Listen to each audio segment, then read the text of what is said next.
Hello students and welcome to Top Scholars. Today we'll be talking about another very interesting topic, that is habitat and adaptation. So let us first begin with habitat.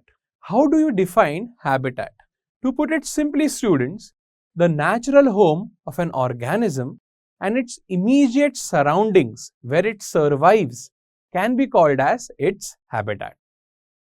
It includes the air, water, the temperature, along with the surrounding biotic components like the plants as well as the animals. Moving on, example is, let us say a fish, then the habitat of fish is pond. Okay? Fishes, as we know, may also be found in rivers, lakes and even in seas as well as ocean. So all of these are different habitats where fish are found. Moving on students, a habitat should provide shelter, food, water and suitable conditions for breeding, that is for reproduction. Next, let us talk about some particular types of habitat. The very first one is aquatic habitat. Students, some examples are rivers, lakes, ponds, seas and oceans. In these habitats, the animals and plants develop distinct characteristics to survive underwater. For example, living things in aquatic habitats are fishes, and under plants we have water lilies, lotus, etc. You will see that these animals have a vast array of adaptations to survive underwater. For example, fishes have gills which are able to absorb the oxygen dissolved in water. And plants like water lily and lotus have large leaves which float on the water. Even their stems are very long, hollow and light.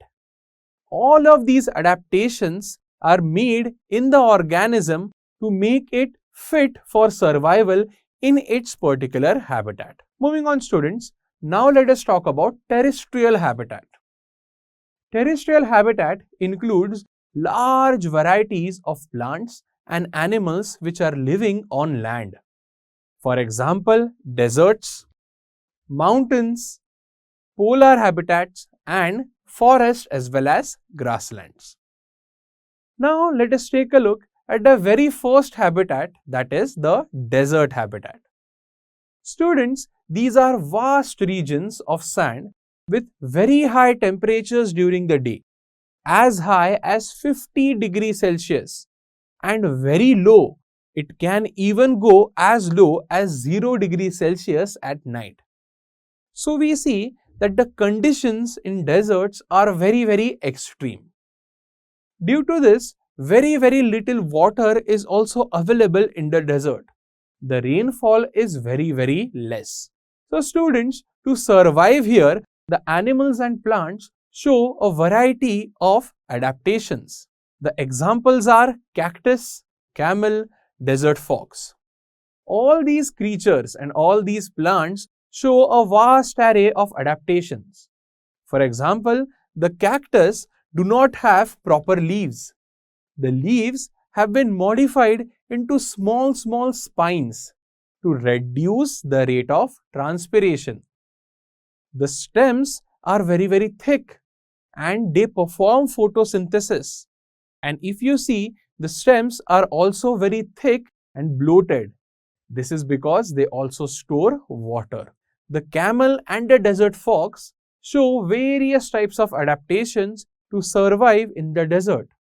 The camel can store water in its entire body, and in its hump it stores fat. So therefore it can go for many days without drinking water or eating food.